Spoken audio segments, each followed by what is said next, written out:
Hi friends, this is Anastasia with One Cosmic Heart. Sitting outside again today because it's so lovely.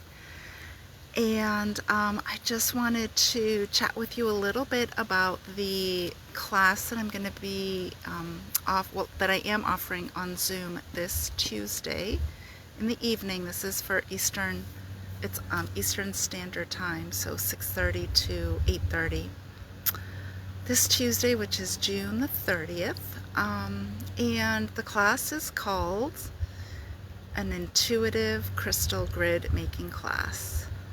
That's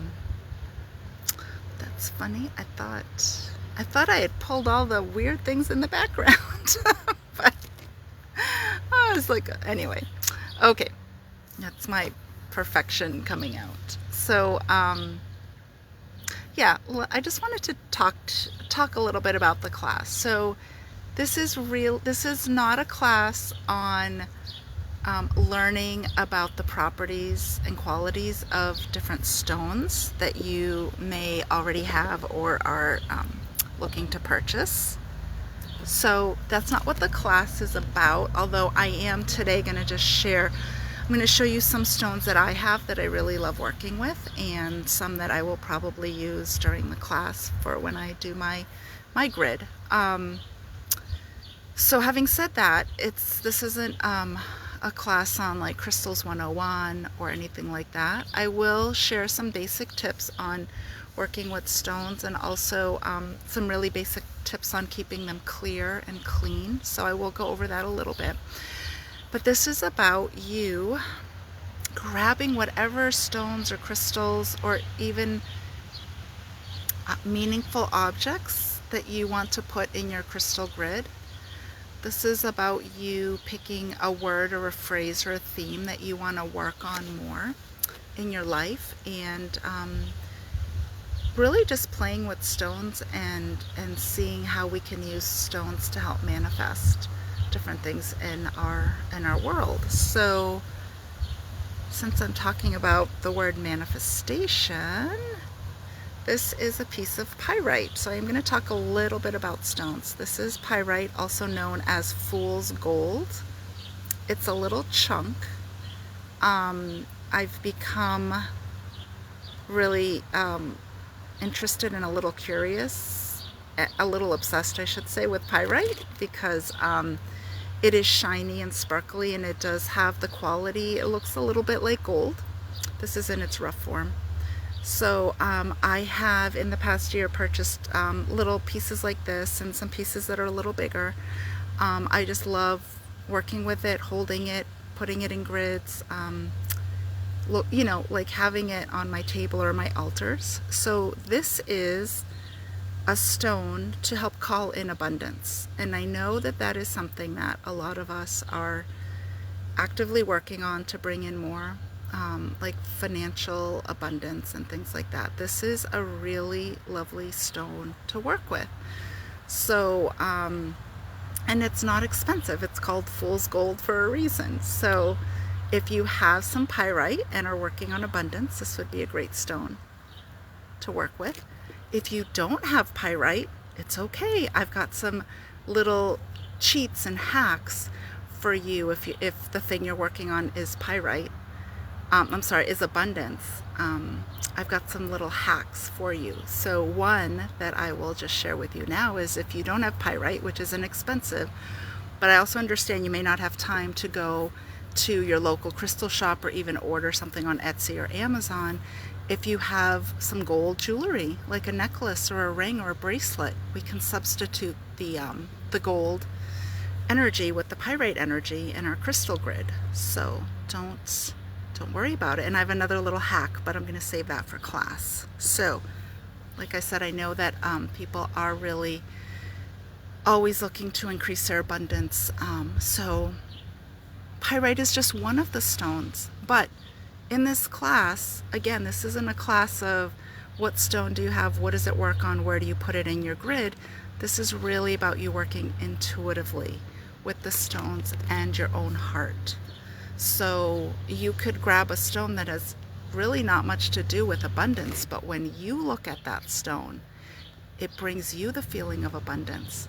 So you could put it in your abundance grid because that stone brings up that feeling for you. That's really how we're going to be working in this class. So I just want to say again to people, bring what you have, even if you don't have a lot. It is okay.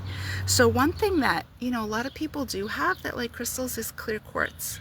And these are little, I have another one here, they're little tumbled stones of clear quartz.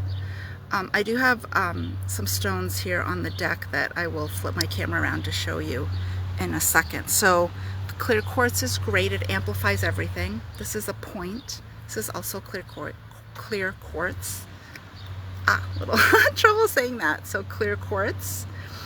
And again, clear quartz amplifies anything. So whatever you're looking to call in, this is a great stone to use in your grid. And people that do have stones, this is generally one that they have. You might not have the point, which is fine. You might have the tumbled or a bigger piece. Whatever you have is totally fine. And I'm going to just talk about two more, and then I'll pan my camera down to the stones on the deck. So this is rose quartz in a little tumbled stone, little one here. And then this is a little bigger, just a little bigger piece of rose quartz. And I really love this because I don't know if it was cut like this on purpose, but it kind of has the shape of a heart. And rose quartz does work with your heart energy.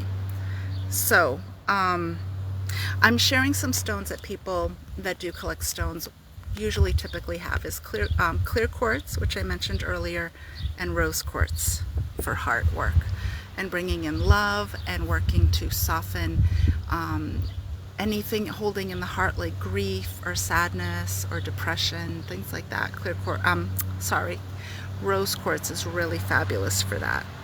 So what I want to share with you is over the past year, I've been, when I go to sleep, I will hold certain stones in my hand as I'm falling asleep. They don't always stay in my hand, of course, as I, toss and turn, but I do start just as I'm going to bed holding a stone.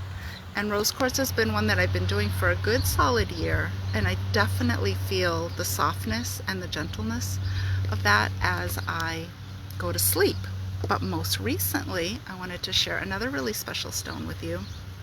And this is a little chunk. I've got bigger chunks of this, but this is called green calcite. This also kind of has the shape of a heart. It's a very interesting, and on this side there's some brown in it. So this stone I've been holding for the past 6 months as I fall asleep. And again, like I said, my fist doesn't always stay closed as I'm sleeping, but for a good half hour to hour at least, I hold on to this particular stone here, green calcite. And the feeling of softness and gentleness and calm that this brings for me is really phenomenal. It's gentle but so calming, and it starts to calm my heart center and my heartbeat, and for me it relaxes my mind as well. So the reason I want to share this with you is this is also an expensive stone, if you have it or want to get it before a class. Not that you have to. I really, really want to encourage people, if you join us on next Tuesday, please just bring what you have. No reason to go and get anything else. But I was talking with a friend about a couple months ago actually, and she works with stones a lot, and I told her about this, and she said, oh, this helps to calm the nervous system down. This is a great stone for recalibrating when your nervous system is overwhelmed. And I didn't know that. But in speaking to her, I was like, oh my gosh, that makes so much sense. That's why I calm down so easily when I hold this little piece here. I think I got this for $2, just a little piece of green calcite. So let me pan down and show you guys. So I showed these earlier. This is the pyrite. These two are the rose quartz. These 4 pieces up here are the clear quartz. Clear quartz, rose quartz, pyrite, and then the green calcite I was just talking about. This is not a grid per se, I just have them on the deck here, but yeah, I just really wanted to show some stones that people may have at home. A lot of people do have amethyst. That's a really beautiful stone that a lot of people have.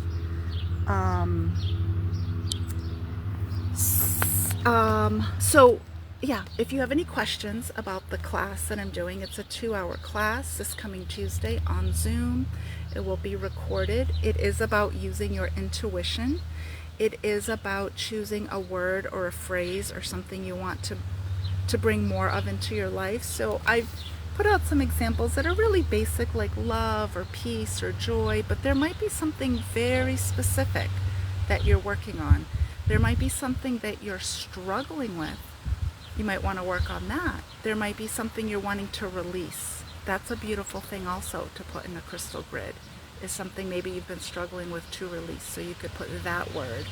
Maybe it's a relationship that you aren't ready to let go of, but you would like to change. So we could, work with stones in a grid to help you with that. So this is going to be intention work. This is going to be heart work. This is going to be manifesting. We'll do a very short meditation. The things that you'll need are some paper and some colorful things, like maybe colored pencils or crayons, markers. If you're an artist and have some paints around, you could certainly, bring your art supplies, but it can be as simple as some paper, crayons, markers. Keep it simple. We'll do a little bit of writing with these colored utensils, colored things. If you want, you could have a journal next to you. You might want to journal a little bit. That could be also part of it. That's fabulous. And then I'm going to just guide you into intuitively feeling into the stones you have, picking them up, holding them. What do you notice? Sometimes you'll look at a stone and go, oh, this one's going to go here in the grid. You'll just know, or you can see it. For some people, they can already see where the crystals are going to line up.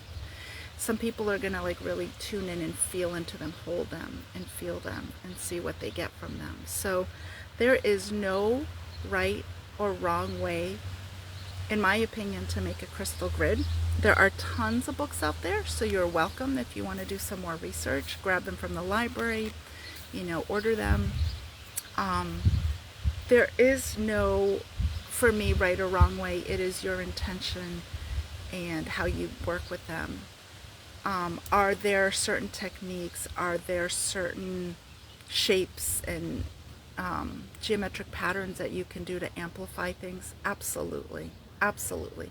But this class is going to be more about having you tap into your intuition and how you can work with stones on an everyday basis, and how you can put them in a grid and work with them and have them work with you, also working with your intention. So thank you all. I was not expecting this to be this long, but I just want to pan down one more time and have you see, just like these, they're rather small. They're on the small side. You see that here's my thumb, or here's my thumb. So they're not huge stones. You can bring whatever size stone you have. It is totally up to you. There aren't any rules. You can bring really large stones, small stones, towers, like kind of pyramid stones. You could bring polished ones, like this is, polished because it's smooth, or it could be in its rough form, which this pyrite is in its rough form. And I didn't bring it out, but I have a pyrite bracelet that I wear, so that those are little round circles that make the bracelet. So those are polished, but it does not matter the shape, the size, the color. And you know what I did want to say about color is I'm drawn to I would say 2 to 3 colors predominantly. So I have a lot of stones that are green and blue. But I have stones that are all different colors. And maybe I have a lot of pink ones, I'd say. And now the pyrite. So you might just have a couple of colors, different stones, but they're all in the same color family. That's totally fine. Bring what you have. We're going to work with it. If you feel like going out crystal shopping, great. But please don't feel like you need to. So if you have any questions, let me know. I'm going to put the link to register. It is $45 for the 2-hour class. I will be recording it and sending that out to people in case they can't make it live with us or in case they want to watch the replay. I am going to have people make more than one grid. It could be on the same topic though, so don't worry about that. I'm gonna have folks make a grid. We're gonna talk about that, and then if there's time, hopefully there'll be time, I'll have you guys make another grid, you know, maybe with the same word, the same theme. You could do another grid, or you could pick another theme. So after we share, I think that people will have ideas that other people might be interested in trying. So I am really hoping that there's going to be time, and I think there will be, for us to do a second grid so you can get some practice in doing them. Okay? All right. Any questions? Let me know. Thanks for watching. Thanks for hanging in and watching this. See you later.